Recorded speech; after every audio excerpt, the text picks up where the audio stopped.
لله الكريم المنان على ما هدانا إلى الإسلام وأرشدنا للإيمان، وأنزل هذا القرآن الكريم بالبرهان وأرسل لنا أفضل الرسل بأفصح اللسان، فله الحمد والشكر على هذه النعم العظيمة والآلاء الجسيمة، والصلاة والسلام على خير خلق الله وخاتم رسل الله الذي قال ما اجتمع قوم في بيت من بيوت الله يتلون كتاب الله ويتدارسونه فيما بينهم إلا نزلت عليهم السكينة وغشيتهم الرحمة وحفتهم الملائكة وذكرهم الله فيمن عنده وعلى آله وصحبه ومن اهتدى بهديه. وبعد، فقد وقفنا في الدرس الماضي عند قوله جل وعلا من سورة الأنعام: إن الله فالق الحب والنوى. الآية، فلنبدأ من هنا.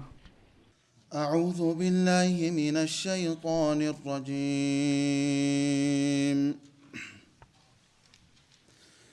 إن الله فالق الحب والنوى يخرج الحي من الميت ومخرج الميت من الحي ذلكم الله فأنى تؤفكون. فالق الإصباح وجعل الليل سكنا والشمس والقمر حسبانا ذلك تقدير العزيز العليم. وهو الذي جعل لكم النجوم لتهتدوا بها في ظلمات البر والبحر قد فصلنا الآيات لقوم يعلمون. وهو الذي أنشأكم من نفس واحدة فمستقر ومستودع قد فصلنا الآيات لقوم يفقهون. وهو الذي أنزل من السماء ماء فأخرجنا به نبات كل شيء فأخرجنا منه خضرا نخرج منه حبا متراكبا ومن النخل من طلعها قنوان دانية وجنات من أعناب والزيتون والرمان مشتبها وغير متشابه انظروا إلى ثمره إذا أثمر وينعه إن في ذلكم لآيات لقوم يؤمنون. وجعلوا لله شركاء الجن وخرقوا له بنين وبنات بغير علم سبحانه وتعالى عما يصفون. بديع السماوات والأرض أنى يكون له ولد ولم تكن له صاحبة وخلق كل شيء وهو بكل شيء عليم. ذلكم الله ربكم لا إله إلا هو خالق كل شيء فاعبدوه وهو على كل شيء وكيل.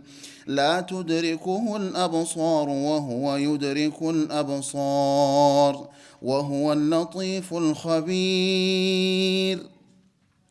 قد جاءكم بصائر من ربكم فمن أبصر فلنفسه ومن عمي فعليها وما أنا عليكم بحفيظ. وكذلك نصرف الآيات وليقولوا درست ولنبينه لقوم يعلمون. اتبع ما أوحي إليك من ربك لا إله إلا هو وأعرض عن المشركين. ولو شاء الله ما أشركوا وما جعلناك عليهم حفيظا وما أنت عليهم بوكيل ولا تصبوا الذين يدعون من دون الله فيسبوا الله عدوا بغير علم كذلك زينا لكل أمة عملهم ثم إلى ربهم مرجعهم فينبئهم بما كانوا يعملون وأقسموا بالله جهد أيمانهم لئن جاءتهم آية ليؤمنن بها قل إنما الآيات عند الله وما يشعركم أنها إذا جاءت لا يؤمنون ونقلب أفئدتهم وأبصارهم كما لم يؤمنوا به أول مرة ونذرهم في طغيانهم يعمهون أعوذ بالله السميع العليم من الشيطان الرجيم የዛሬውን ከመጀመራችን በፊት ባለፈው ሳምንት መጨረሻ ላይ ምናልባት የተወሰኑ ቃላቶች ቆርጧቸዋል ተስችሎ የሚል ስጋት ስላለ ለማያያዝ ሞክራለሁ። ወለቀድ ጅእቱሙና ፉራዳ ከማ ኸለቅናኩም አወለ መራ። አላህ ሱብሓነሁ ወተዓላ የውመል ቂያማ ሲሆን ሰዎች በዚህ ምድር ላይ የሰሩትን ሰርተው ያወሩትን አውርተው ከሄዱ በኋላ ሁሉን ነገር መዝገብ ይዞላቸዋልና እያንዳንዳቸው ቃለ መጠይቅ ያቀርብላቸዋል። ምን ይላል? ወለቀድ ጅእቱሙና ፉራዳ፣ በዱንያ ላይ ያላችሁ የተለያየ ኃይልና ጉልበት ወገናችሁን ተመክታችሁ በእኔ ላይ ስታምጹ ነበረ። አሁን ግን ሁላችሁም በተናጠል ወደኛ መጣችሁ አይደለምን እንላቸዋለን ይላል። لكل امرئ منهم يومئذ شأن يغنيه እንዳለው የውመል ቂያማ ዘመድ ዘመዱን ወዳጅ ወዳጁን ሊጠይቅ አይችልም። ሁሉም ነፍሴ ነፍሴ ነው የሚለው። እዚህ እንግዲህ ለልጆቼ፣ ለወገኖቼ፣ ለወዳጆቼ እያልክ በሆነ ባልሆነው ትባክናለህ አላህን ነገር ቸል ብለህ። እዛ ቦታ ላይ ግን ዘወር ብሎ የሚያይ የለም። ሁሉም በየራሱ ተጠምዷልና ማለት ነው። ያኔ እያንዳንዳችን በየነሱ ወከፍ ምን ይላል? ለቀድ ጅእቱሙና ፉራዳ፣ ህብረታችሁ የት ሄደ? ይኸው ሁላችሁም በተናጠል እኔ ጋር መጣችሁ አይደለምን ተብለው ይጠየቃሉ ማለት ነው። ከማ ኸለቅናኩም አወለ መራ፣ መጀመሪያ ስንፈጥራችሁ በየነሱ ወከፍ እንደመጣችሁ። እንዳሰው ሲወለድ ያው ብቻውን አርቃኑን ምንም ነገር ሳይዝ ነው የሚወለደው። ከዛ ተመጣ በኋላ ተጊዜ በኋላ በሚመጣ ሀብትና ንብረት እየተኩራራ ጌታውን ይረሳል ማለት ነው። መጀመሪያውንም በተናጠል ብቻችሁን እንዳመጣኋችሁ ይሄው ደግሞ በሁለተኛው ዙር ብቻችሁን ነጣጥሌ ያቀረብኳችሁ ይላል ማለት ነው። ያው በሐዲሱ ነብዩ እንዳሉት አለይሂ ሰላቱ ወሰላም ቱብዓቱና ሁፋተን ዑራተን ጉረን ይላል።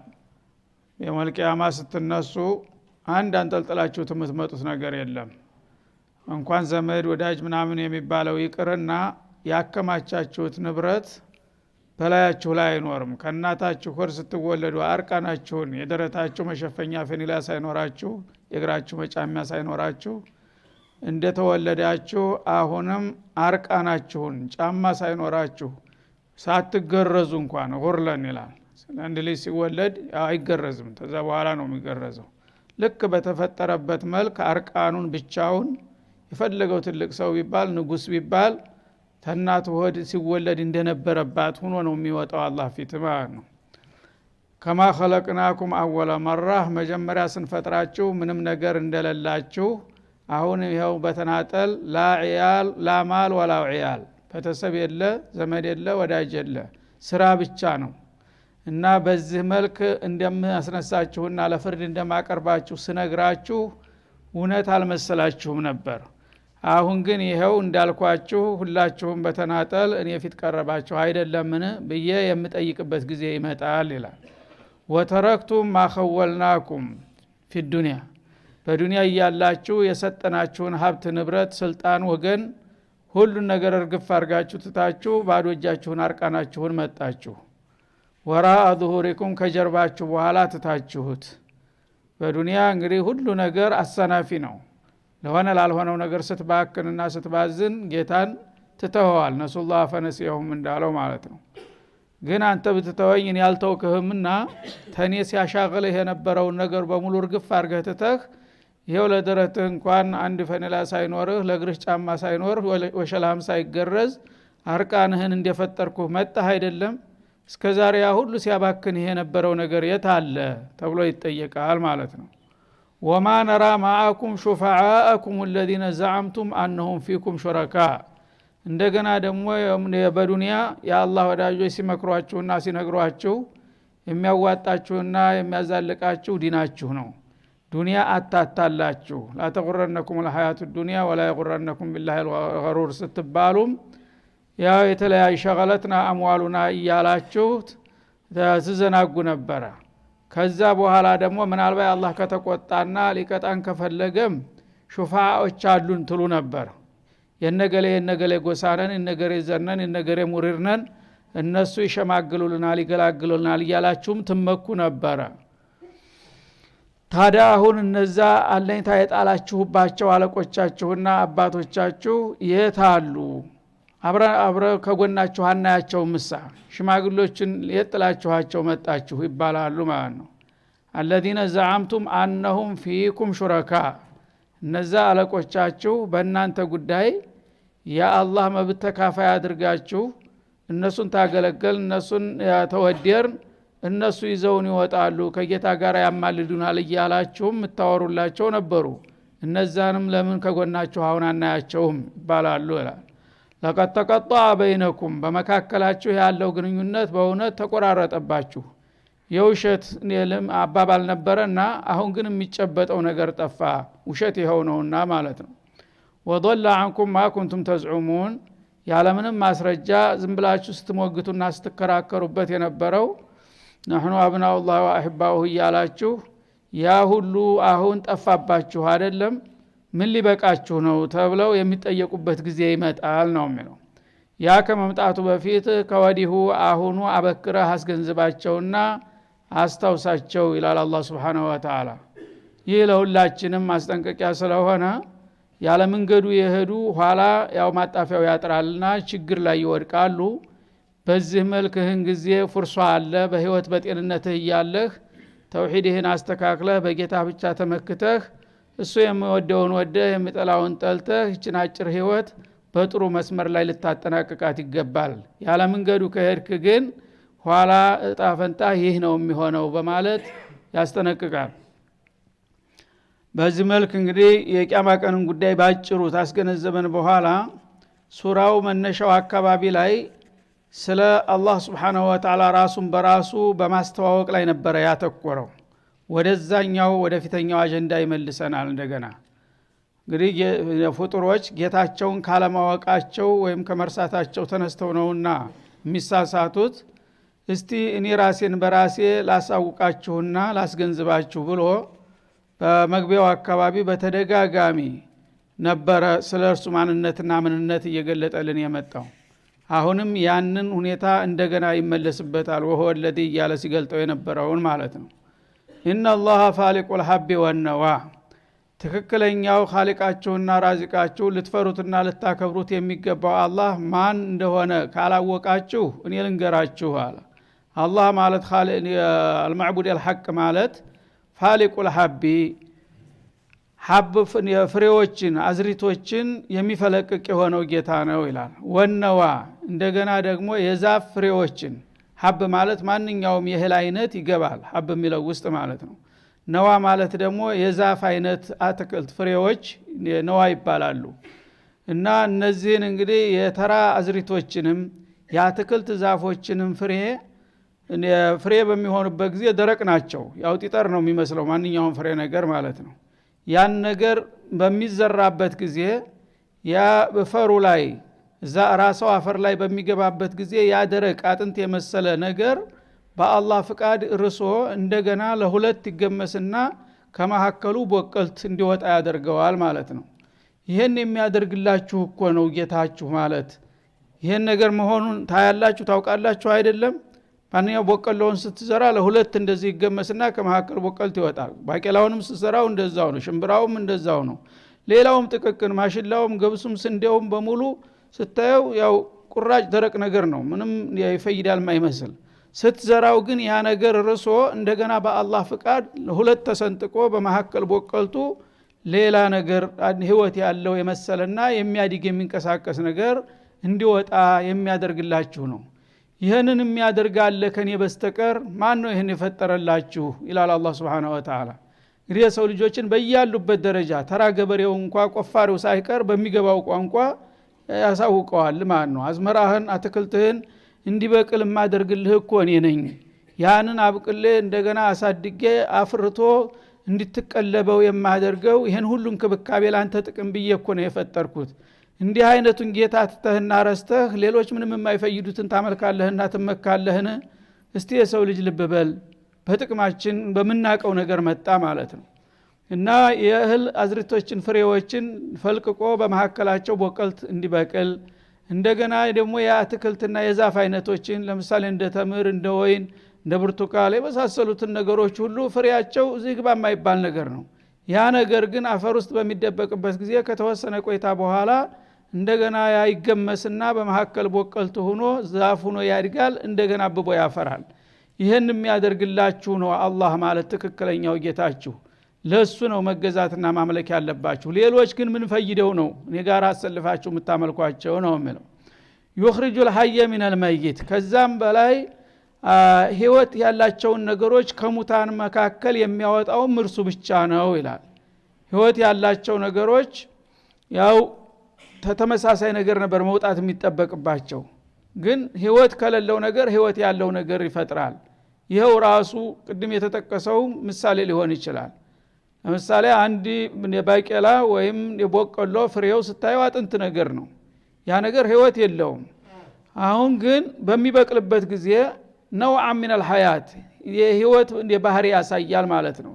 ትናንትና ከነበረው ዛሬ ተነገ እያደገ እየለመለመ እየሰፋ እየጨመረ ይሄዳል ማለት ነው። ወደ ህይወት ተቀየረ። ያ ደረቅ የነበረው አስከሬን የመሰለው ነገር ማለት ነው። እንደገና ወደ ሐይዋናት ስንመጣም ደግሞ ሰዎች ራሳቸው መጀመሪያ ከምንድን ነው የሚመጡት? ከፉተተ ስጋ ነው የሚመጡት። የፉተተ ስጋ የሚባለው ነገር የምታውቁት ነገር ነው። ከንፍጥ ያልተሻለ ነገር ነው። ዝግባ የማይባል አስቀያሚ ነገር ሚማ ኢመሂን ይለዋል። ያ ነገር ህይወት አልነበረውም መጀመሪያ። ዝግባ ብሎ ዋጋ የሚሰጠው ነገር አይደለም። ከዛ በኋላ እንደገና ወደ ሰውነት ማህፀን ውስጥ አስገብቶ ራሱ ቀርጦ አዘጋጅቶ የተለያየ አካል ክፍሎችን ተሰጠው በኋላ ህይወት የሚባል ነገር ዘርቶ የተከበረ ሰው ሆኖ ይወጣል ማለት ነው። ይሄን ማን ነው የሚያደርገው ከኔ በስተቀር ይላል። ወደ ሌሎች ነፍሳት እንስሳትም ስትሄደው ያው ነው ማለት ነው። እነዚህን ሁሉ የሚያደርግ የሆነ ጌታ ነው። ወሙኽሪጁል መይቲ ሚነል ሐይ እንደገና ደግሞ በተቃራኒው ሙት የሆነውን ነገር ተህያው ከሆነ ነገር ያወጣዋል ማለት ነው። እና ለምሳሌ በራሪዎች እንቁላል ነው የሚጥሉት። እንቁላሉ በሚጥሉ ጊዜ እንቁላል ያው ድቡልቡል ነገር ነው፣ ምንም ነገር ህይወት አልነበረበትም እንቁላል ሆኖ ሲወለድ ማለት ነው። ከትንሽ ጊዜ በኋላ ግን መፈልፈያው ሲደርስ ያ እንቁላል ውስጡስ ብትሰብረው የተለያየ ነጭና ቢጫ ፈሳሽ ነበረ ያለው። ያ ከትንሽ ቆይታ በኋላ ግን ሙሉ አካል ያለው ነፍስ ያለው ነገር ሆኖ ሲወጣ ታያለህ እንቁላል ማለት ነው። ይሄን ማን ነው የቀየረው? እሺ አንዱን እንቁላል ትናንትና ለቁርስ ብለህ ሰብረህ እንትን ብለዋል። ሌላው እንቁላል ደግሞ ከሁለት ሳምንት በኋላ ህይወት ያለው አካል ያለው ነገር ሆኖ ወጣ። ይሄን ማን ነው ሊያረግ የሚችለው ከኔ በስተቀር ኢላል አላህ Subhanahu Wa Ta'ala። ذلكم الله እንግዲህ አላህን በባህሪውና በጥበቡ ልታውቁት ከፈለጋችሁ አላህ ይሉሃል። ይህ ነው ትክክለኛ መላክ ማለት ይህ ነው። እነዚህን ሁሉ ነገሮች በቀላሉ የሚሰራና ለእናንተ ጥቅም የሚያስብ ማለት ነው። ፈአና ትኡፈኩን بعد هذا البيان الى الكفران والطغيان እና የኔን ማንነት በዚህ መልክ ገልጬላችሁና አሳውቂያችሁ ያለሁኝ ከዚህ መግለጫ በኋላ ደግሞ እንዴት ነው ወደ ኋላ የምትቀለበሱት ወደ ባጢል የምትሄዱት? አረተው የሰው ልጆች ልብ ግዙ ይላል አላህ Subhanahu Wa Ta'ala። فانا ترجعون الى الباطل من الحق بعد وضوح الحق እውነቱ ግልጽ ከሆነ በኋላ እንደገና ከእውነቱ ውሸቱ ይሻለኛል ከብርሃኑ ጨለማው ይሻለኛል ብላችሁ ወደ የት ነው ልትቀለበሱ የሚያምራችሁ በማለት ይጠይቃል። እና እንግዲህ ሌሎች ነገሮች መመለክ ካለባቸው የዚህ አይነት ባህሪ ወይም በእነዚህ ስራዎች ላይ ተሳትፎ ማሳየት ነበረባቸው ጌትነታቸውን ለማረጋገጥ ማለት ነው። እነዚህ ነገሮች ሊሞክሩ ቀርቶ ያውቋቸውም የሚመለኩት ነገሮች ሁሉ ምንም እነሱ ለራሳቸው ተፈጥረው ነው ያሉት። አላህ ግን ሱብሓነሁ ወተዓላ እነዚህን ሁሉ ነገሮች በአለም ዙሪያ የፈጠረና ለእናንተ መገልገያ ያደረገ እስከሆነ ድረስ ብቸኛ አምላክ ሊሆን የሚገባው ይህ ብቻ ነው ይልሃል ማለት ነው። ከሱ ውጭ ያሉት ግን ባጢል ነው። ذلك بأن الله هو الحق وأن ما يدعون من دونه هو الباطل የሚለው ለዚህ ነው ማለት ነው። ምክንያቱም አንድ ነገር በውጤቱ ነው የሚመዘነው። አላህ የዓለም ባለቤት ነው ይባላል። ሁሉን ነገር ካልነበረ ያመጣው ከመጣም በኋላ የሚያስተዳድረው የሚቆጣጠረው እለት በእለት በዓለም ዙሪያ የሚደረጉትን ነገሮች ሁሉ የሚሰራ በመሆኑ ነው ጌትነቱ የተረጋገጠው ማለት ነው። ሌሎች ግን የዚህ አይነት ባህሪ የላቸውም። በምንም አይነት ትንሽ የተወሰነ አቅም እንኳን ከሰጣቸው ራሳቸውን ለመጥቀምና ሌሎችን ለመጨፍጨፍ ነው እንጂ የሚጠቀሙበት ለሰው ቀርሞ ተኔ በላይ ማናሳብ ያለ ይላል አላህ Subhanahu Wa Ta'ala። እና ለመዳን ከፈለጋችሁ ትክክለኛው ባለቤታችሁና ጌታችሁ ይህ ነውና ይህን ጌታ ብቻ አጥብቃችሁ መያዝ አለባችሁ። ይህንን በዚህ መልክ ከገለጥኩና ካሳወቅኩ በኋላ فأنا تؤفكون فكيف ترجعون إلى الباطل بعد وضوح الحق እውነቱ ግልጽ ከሆነላችሁ በኋላ እንደገና ወደ ውሸት እንድትመለሳላችሁ ሲል ይጠይቃል። ፋሊቁል ኢስባህ አሁንም በተጨማሪ ደግሞ የንጋት ወገገንን ከጨለማ መካከል ፈልቅቆ የሚያወጣው ኃይል እሱ ነው ይላል። እንግዲህ ሌሊት በሚሆንበት ጊዜ ሁላችንም የምናውቀው ነው። አይን ቢወጉ የማይታይ ድቅድቅ ጨለማ ይመጣል በአለም ላይ። ሰማይ መሬት መካከል የተያያዘ ይመስላል። ምንም ነገር አይንህን እንኳን እንደዚህ ልታነቁር ብታይ አይታይህም። በዛ ደረጃ የተወሰኑ እንግዲህ ማብራቶች ከሌሉ በስተቀር ወደ በረሃማ ስትሄድ አይን ቢወጉ አይታይም። አንድ እርምጃ ወደፊት መራመድ የማትችልበት ጨለማ ያጋጥመሃል። ያንን ጨለማ እንደገና በብርሃን የሚተካ ተዛ ጨለማ መካከል ብርሃን እንዲፈነጥቅ የሚያደርግ ያለኔ ከቶ ማን ነው ይላል አላህ Subhanahu Wa Ta'ala። ፋሊቁል ኢስባሂ ንጋትን ወገገን የሚፈለቅቅ እና ከዛ ከጨለማው መካከል ብርሃን እንዲፈነጥቅ የሚያደርገው ማን ነው? ወጀዐለ ለይለ ሰከና የሌሊቱን ክፍለ ጊዜ ደግሞ ለሰዎች ሁሉ ማረፊያ ያደረገውስ ማን ነው? ጊዜውን ለሁለት ከፍሎ ማለት ነው። ሌትና ቀን የሚባል አንደኛው ፍጹም ብርሃን ሌላኛው ፍጹም ጨለማ አድርጎ ጨለማውን የማረፊያ የመተኛ ጊዜ አድርጎ መደበላችሁ፣ ብርሃኑን ደግሞ የመንቀሳቀሻ የመስሪያ ጊዜ አድርጎ የመደበላችሁ ማን ነው የሚመስላችሁ ያለኔ ይላል። ወሸምሰ ወልቀመረ ሁስባና ፀሐይና ጨረቃን ደግሞ ለጊዜያት ማስሊያ አደረገላችሁ። የሌትና የቀን ያው መለያና ማስተናገጃ ከመሆናቸው ባሻገር በተጨማሪ የጊዜያት ማስሊያና የሂሳብ መጠቀሚያ አድርጌ ፈጠርኩላችሁ። ግን የቀን ባይኖር በየቀኑ ዛሬ አንድ ቀን ሁለት ቀን ሶስት ቀን ብለህ ልትቆጥረው አትችልም ነበር ማለት ነው። ሌሊቱም እንደዛው ጨረቃው ይሄን ያህል የመጀመሪያ ጨረቃ ታየህ ዛሬ አዲስ ወር ገብቷል ትላለህ። መሃል ሰማይ ከደረሰ ደግሞ አንድ ሳምንት ግማሽ ሄዷል ማለት ነው። እዛ መለገት ተጀመረ ደግሞ ግማሽ ወር መሆኑን ታውቃለህ ማለት ነው። በቀጥታ ምንም ካላንደር ሳያስፈልግ ጦቢዒ ተተከታተልከው ቀንን እለት በእለት አዲስ ቀን መሆኑን ሁሉም ሰው ያውቃል። የተማረውም ያልተማረውም ካላንደር ማየት አያስፈልገውም። ሌሊትም ደግሞ እንደዛው ነው። በጨረቃ አማካይነት ወሩ መቼ እንደገባ መቼ ያለቀ እንደሆነ ያሳያል ራሱ አላህ Subhanahu Wa Ta'ala። የዘመን ማስሊያ አድርጌ ይሄንን የመደብኩት እኔ ነኝ ይላል። ስለዚህ የሰው ማስሊያዎችም ይሄን ተመርኩዘው ነው። ይሄ ባይኖር ኑሮ ይሄን ያህል ቀናት ይሄን ያህል ሳምንት ይሄን ያህል ወር ማለት የሚችል ሰው ነበረ? በዚህ ላይ ተመርኩዘው ነው የሰው ስሌት ራሱ የመጣው ማለት ነው። ይሄንን የሚያደርግ ነው አላሁል ዋሂዱል ቀሃር ማለት ይላል። ذلك تقدير العزيز العليم እና ሌሊቱን ለረፍት ቀኑን ለስራ እንዲሁም ደግሞ ፀሐይ ጨረቃን ለስሌት እንዲጠቀሙበት አድርጎ የመጠነውና የመደበው ሁሉን አሸናፊና አዋቂ የሆነው ጌታ ውሳኔ ነው ይሄ።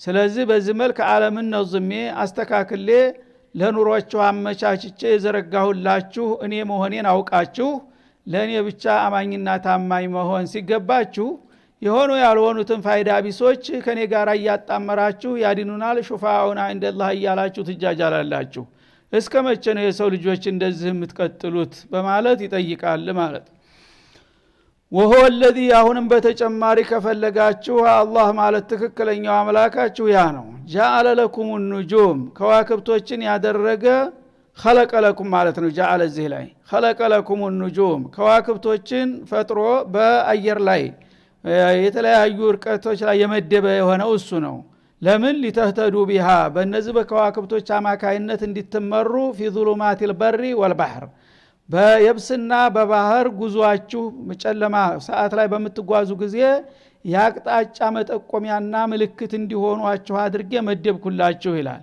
ይሄ ደግሞ ዒልመ ንጁም የሚባለውን ወይም ዒልመ الفلክን አገልግሎት ይጠቁመናል ማለት ነው እና በወትሮው ጊዜ ምንም የማያውቁት በደውዮች ጉዞ ያረጋሉ በበረሃ አቋርጠው ወደ ሩቅ አገር ይጓዛሉ ይመሽባቸዋል በሚመሽባቸው ጊዜ በተለምዶ ከአባቶቻቸው የወሰዱት ዕውቀት አላቸው ስለ ከዋክብት እያንዳንዱ በአሁኑ ጊዜ በከተማ የምንኖር ሰዎች ይህን ነገር ረስተናል በሰው ሰራሽ መብራት ያው አየሩ እንትን ስላለ ስለ ከዋክብት አገልግሎት አያቅም የከተማ ሰው ገጠሪዎቹ ግን አሁንም ያውቃሉ እያንዳንዱ ኮከብ ምን ሰዓት እንደሚወጣ ያውቃሉ ትልልቆቹ ኮከብ ሰያራት የሚባሉ ከዋክብቶች አሉ በተለይ ሰባቶቹ እያንዳንዳቸው በምን አቅጣጫ በምን ሰዓት ወጥተው በምን እንደሚገቡ ያውቃሉ ተዛ ልምዲ ተመርኩዘው በበረሃማ ቦታ ሲሄዱ ተመሸባቸው አቅጣጫ ይጠፋባቸዋል አቅጣጫ በሚጠፋ ጊዜ ያን ኮከብ ይፈልጋል ማለት ነው ሰዓቱን ያውቃልና ያን ኮከብ የሚወጣው በምስራቅ አቅጣጫ ከሆነ